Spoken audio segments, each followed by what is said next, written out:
네, 오늘 우리에게 주어진 하나님의 말씀은 이사야 53장에 있는 말씀입니다. 우리가 너무나도 잘 아는 이사야의 말씀 중에 고난받는 종에 대한 그러한 그 말씀이지요.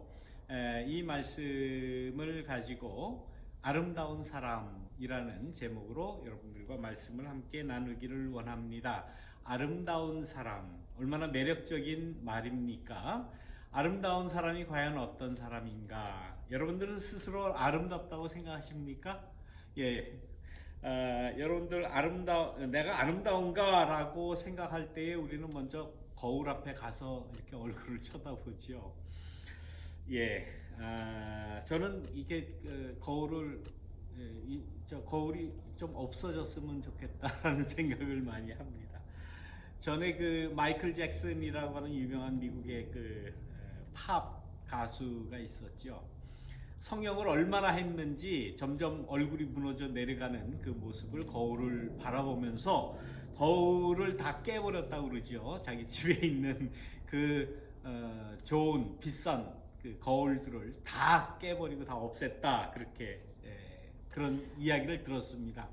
얼마나 그 모습이 흉측하게 변했으면 그랬겠습니까?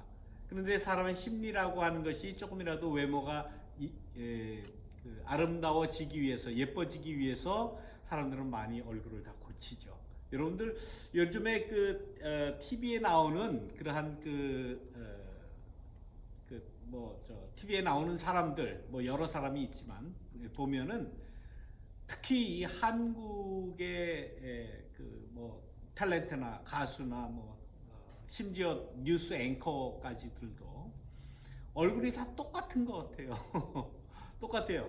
예, 보면 뭐 한국 그 여성분들이 그렇게 눈이 크질 않았었거든요. 근데 다 눈이 이만합니다.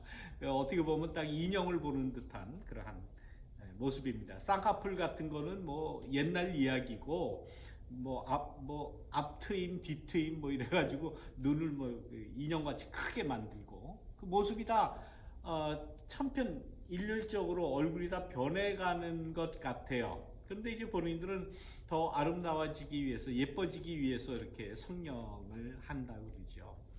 사람들이 현대 사회를 살아가면서 뭐 그 의술도 발달되고 뭐 성형술도 발달되고 또 이 IT 기술도 뭐 이루 말할 수 없이 발달되어 가면서 각자 나름대로 개인의 특성, 개인의 캐릭터, 개인의 그 고유한 그런 특징들을 다 잊어버리는 것이 아닌가. 그리고 내적인 그러한 어떤 뭐 그 지식 추구라든지 지성이라든지 이것도 어느 한 그 모델로만 이렇게 쫓아가는 듯한 그러한 생각을 금할 수가 없습니다.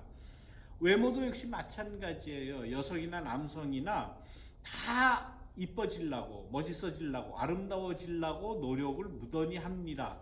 그런데 어떻게 보면은 제가 보기도 그래요. 그렇게 아름답다라고 생각이 들질 않습니다.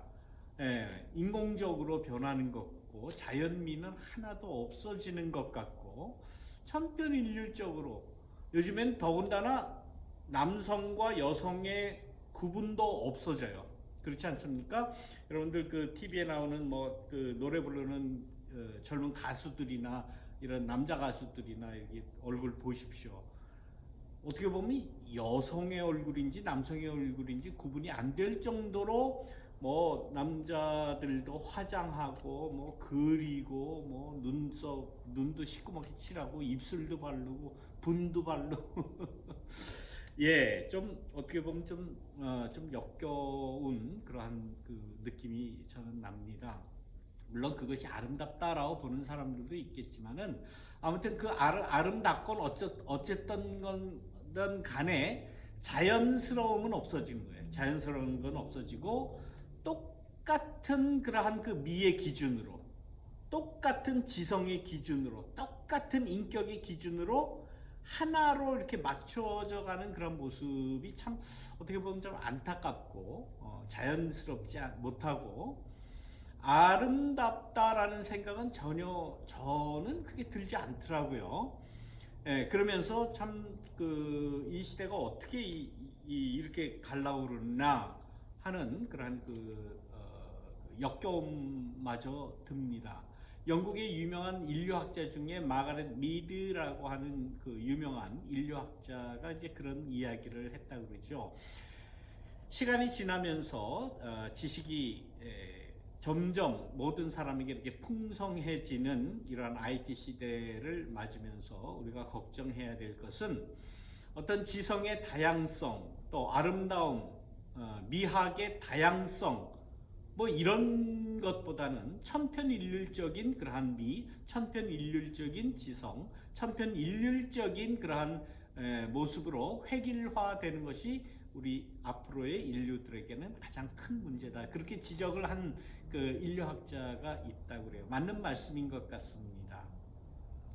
그냥 아름다워지기 위해서 물불을 가리지 않아요. 한국의 닥터들 중에 전 닥터의 세계를 잘 알지는 못합니다만은 가장 인기 있고 가장 많이 생겨나고 병원 클리닉 자체가 많이 생겨나고 또 돈도 가장 많이 버는 그러한 의료 진료 과목이 성형외과라고 그러지 않습니까?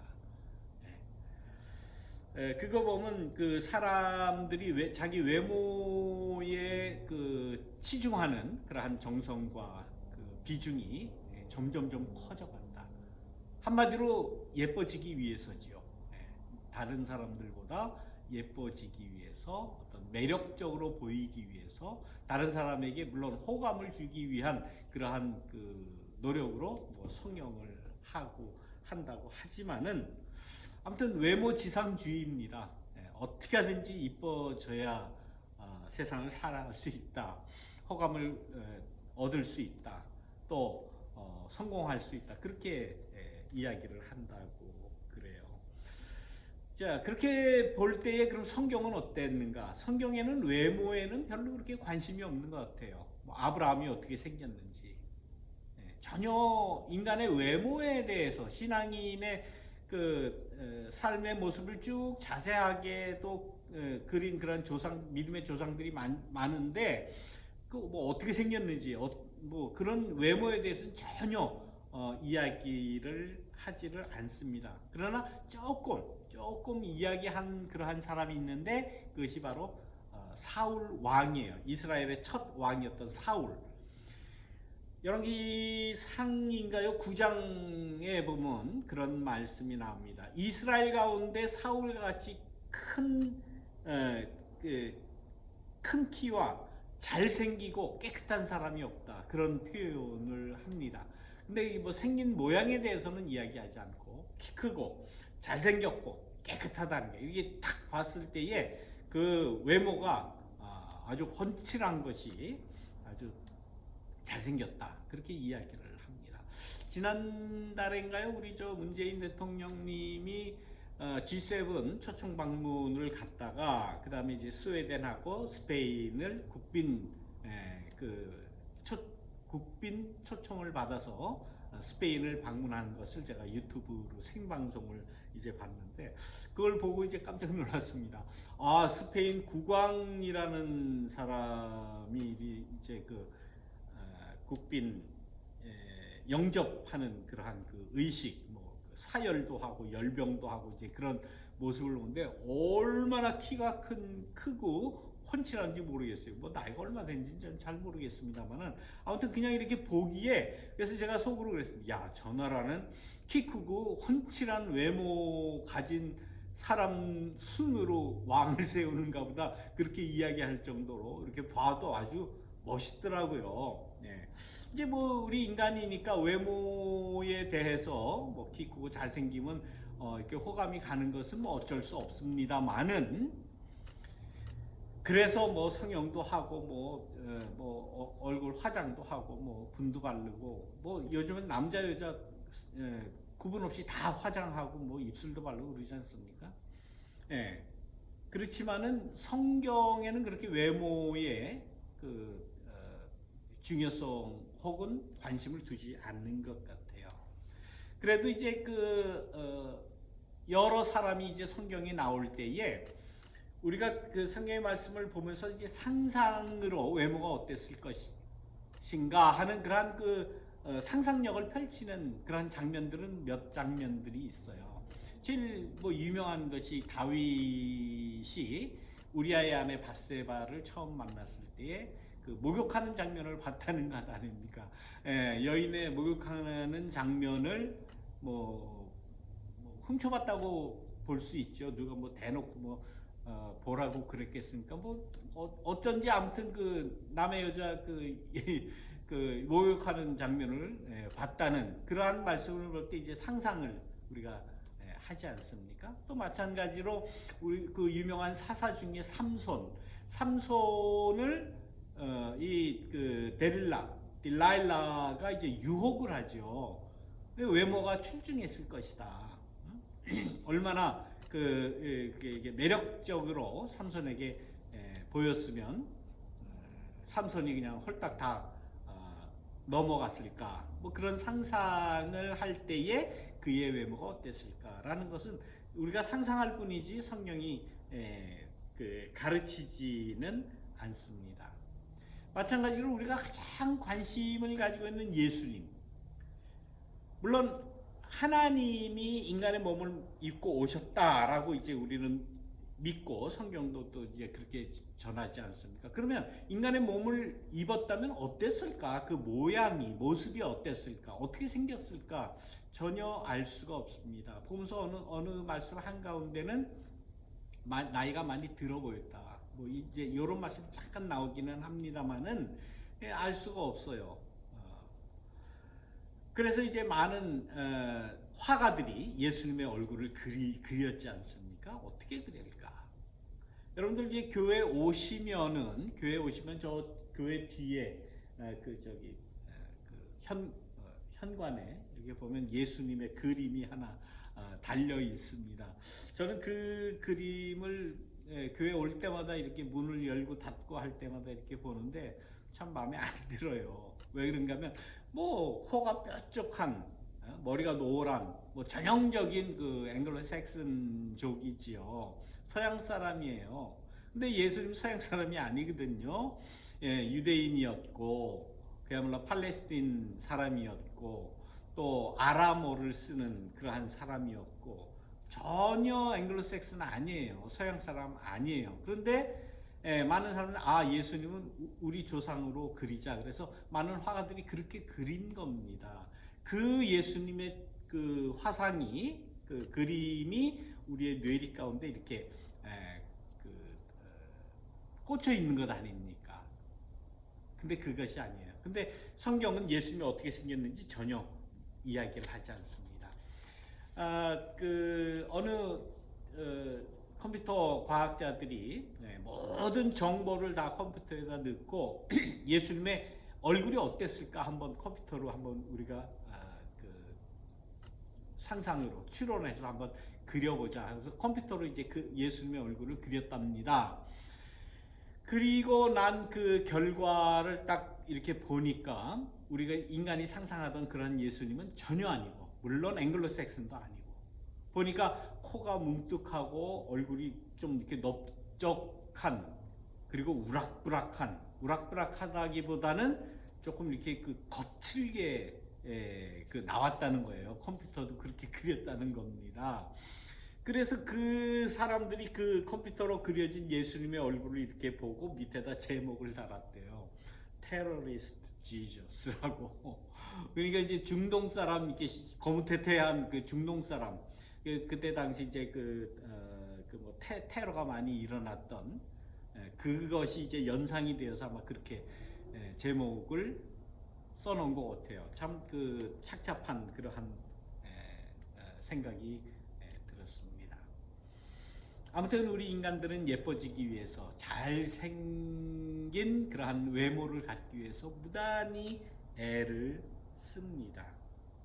그런데 외모 혹은 얼굴이 예쁘다, 아름답다라고 이제 그렇게 이야기를 하는데, 우리 인간의 삶이라고 하는 것은 아름다운 삶이라고 하는 그 삶에 대한 가치는 맞는 말입니다.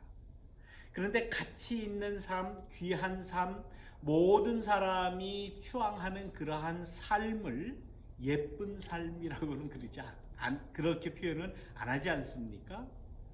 아름다운 삶, 가치 있는 삶, 올바른 삶, 뭐 그렇게 우리가 표현하지 않습니까? 그래서 예쁜 거 너무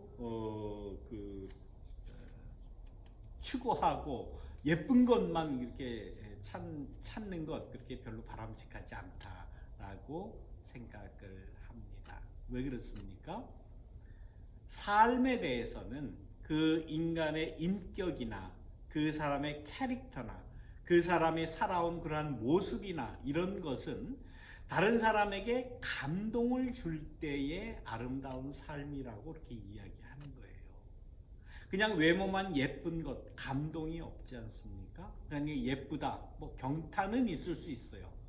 이렇게 뭐 부러움의 대상은 혹 될 수 있어요. 뭐 잠깐 보는 동안 시각적으로 이렇게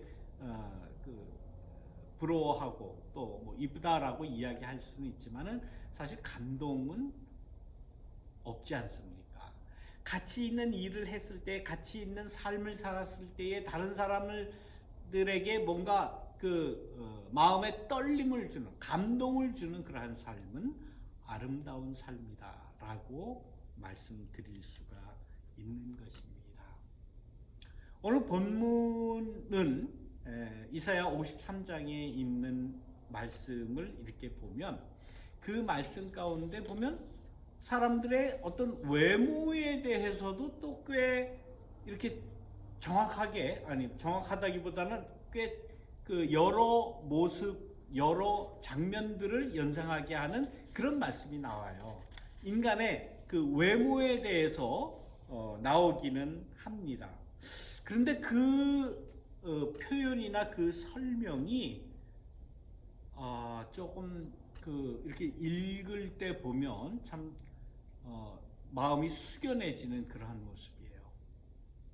고난받는 종의 모습이다. 고난받는 종의 외모도 포함되어 있죠.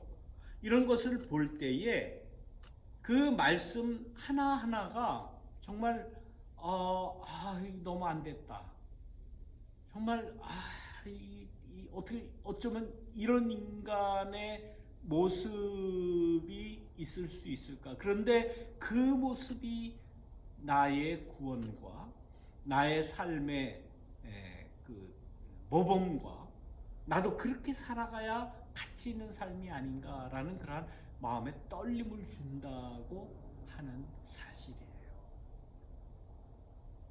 오늘 53장 1절부터 6절까지만 이렇게 본문으로 이렇게 택했는데 제가 좀 잘못했다 생각이 들더라고요. 끝절 53장 전체를 본문으로 삼고 싶습니다. 그래서 제가 예배 시작하기 전에 예배 부름 때에는 7절부터 마지막 절까지 이제 말씀을 읽은 겁니다. 이 말씀 가운데 그렇게 이야기를 해요. 그 외모를 이야기하는 것 같아요. 그는 메마른 땅에 뿌리를 박고 가까스로 돋아난 햇순이라고나 할까? 네, 그 모습이 햇순이다 그러면 아주 희망적이지 않습니까? 땅에서 잘 자라서 그 씨앗이 싹을 트고 햇순이 착 나올 때의 그 아름다움, 그 신선함, 또 그 희망, 이런 걸 볼 수 있잖아요.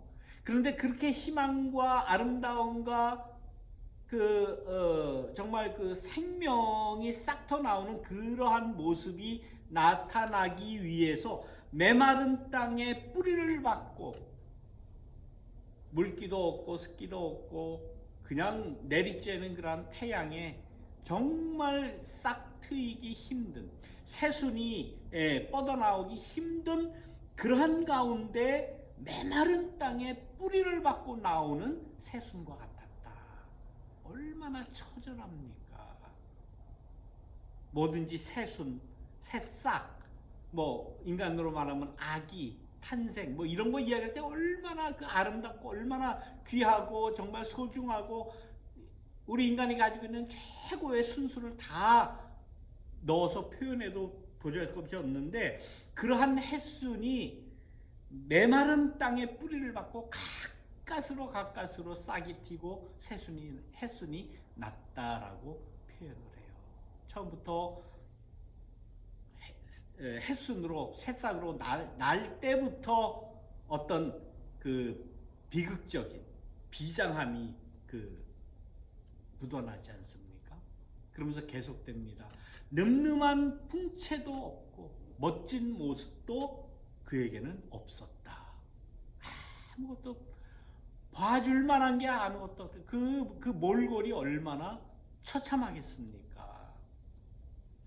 눈길을 끌 만한 볼품도 없었다. 사람들은 다 다른 사람의 이목을 집중하기 위해서, 눈길을 끌기 위해서, 매력적으로 보이기 위해서 성형도 하고, 눈도 뭐 크게 앞트임 뒤트임 뭐 쌍꺼풀 뭐 입술도 까뒤집고 뭐 코도 올리고 다 하는 것 아닙니까? 그런 건 전혀 없었다. 다른 사람의 눈길을 끌 만한 요만한 모습도 없었다. 그 모습이 얼마나 흉해 보였을까. 그래서 사람들이 그의 모습만 보고도 멸시하고 퇴박을 났다는 거야. 저리 가라. 보기도 싫다. 꼴도 보기 싫다. 이렇게 됐다는 겁니다. 그 모습이. 그러나 그 사람은 인간이 겪는 고통이 무엇인지를 알며, 병들어 고통당하는 그 처참한 사실이 뭔지 아는 사람이었다. 자기는 그 외모가 정말 그 다른 사람이 보지도 않고 그냥 태박을 놓는 그러한 사람일지언정, 인간이 당할 수밖에 없는 이 고통, 이것이 뭔지를 아는 사람이었다. 그 사람의 삶이 가치가 있고 아름다운 것 아닙니까? 그런데 그 다음 말씀이 정말 요즘에 제 가슴을 이렇게 후벼 파는 듯한 그 말씀이 그 안에 있습니다. 그 다음에 있습니다. 우리도 덩달아 그를 업신여겼다. 그 사람이 어떤 삶을 살았는지 알지도 못하고, 그 사람이 누군지도 잘 알지도 못하고, 그냥 남들이 욕하고 멸시하고 천대하고 퇴박을 놓고 하니까 그냥 나도 덩달아서 그 사람 못됐다, 그 사람 잘못됐다, 그 사람 매장시켜야 된다, 그렇게 했다는 거예요. 인간의 정말 존재의 가벼움 아닙니까? 알지도 못하면서 진실된 삶이, 진실된 인격이, 진실된 그 삶의 모습이 뭔지도 알지도 못하면서 다른 사람이 그렇다고 그러니까 그냥 따라하는 거예요. 요즘 언론들이 하는 그러한 꼴 똑같은 겁니다. 언론들이 퇴박 놓고, 언론들이 매장시키려고 하고, 언론들이 죽이려고 하고 욕하고, 그거를 보는 모든 사람 알지도 못하면서 그건 나쁜 놈이다, 그건 잘못됐다, 그거는 이 사회에서 매장시켜야 된다, 그렇게 했다는 겁니다.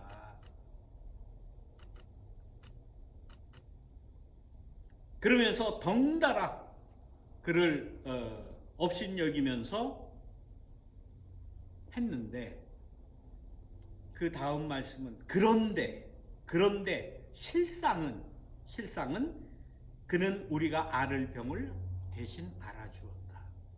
우리가 받을 고통을 대신 겪어주었다. 그런데 우리는 그가 천벌을 받아서 하나님한테 맞으며 하나님한테 저주를 받는 줄만 알았다라는 거예요. 한 사람을 매장시킬 때는 언론만 가지고 매장하는 것이 아니에요. 신의 이름을 가지고 매장을 합니다. 하나님 앞에 저거는 벌 받아서 저렇다, 하나님을 잘못 믿어서 그런다, 뭐 믿음이 없어서 그런다, 뭐 이따구 소리를 하면서 사람을 죽인다는 거 아닙니까? 매장시킨다는 거 아닙니까?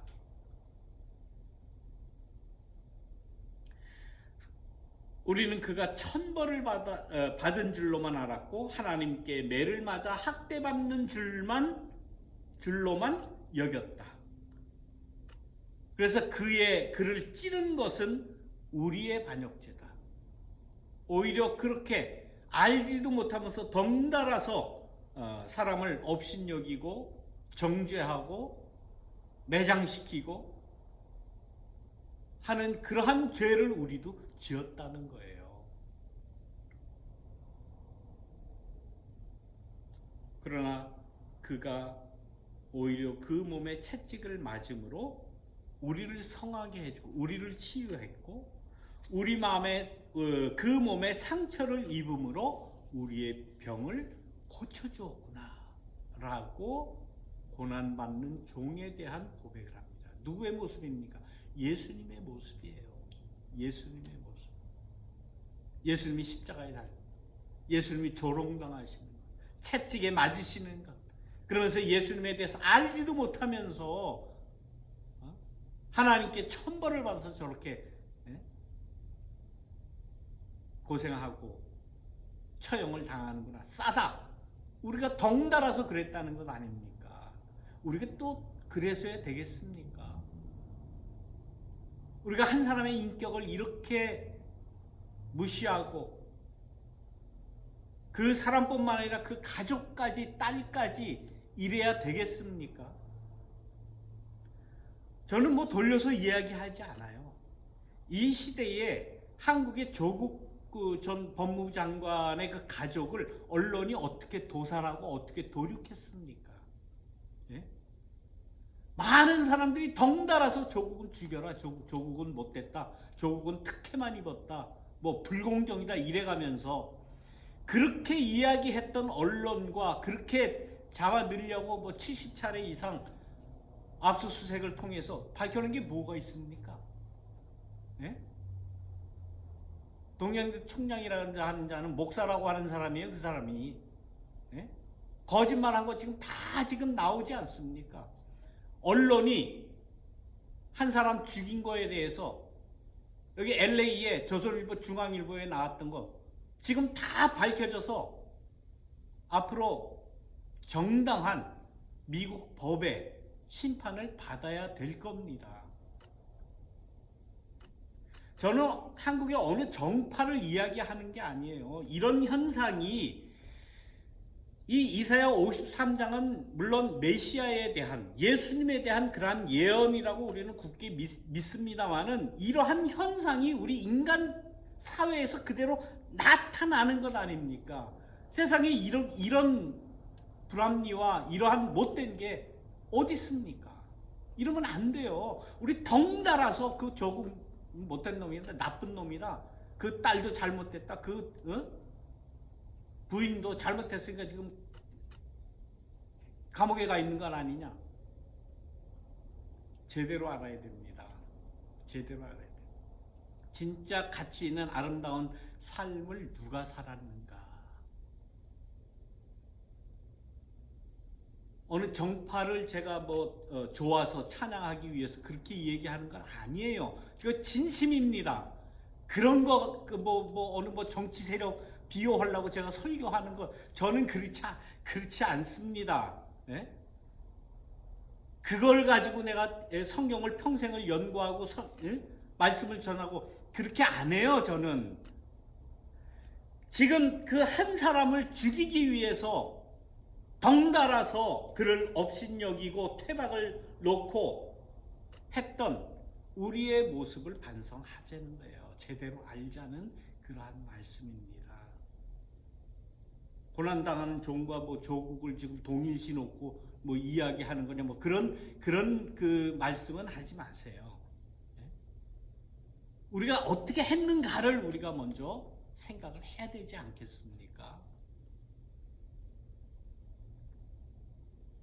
예수님이 당한 그러한 모습들 우리 깊이 기억하시기를 바랍니다. 이 말씀 우리의 영혼에 깊은 감동이 있기를 주님의 이름으로 축원합니다.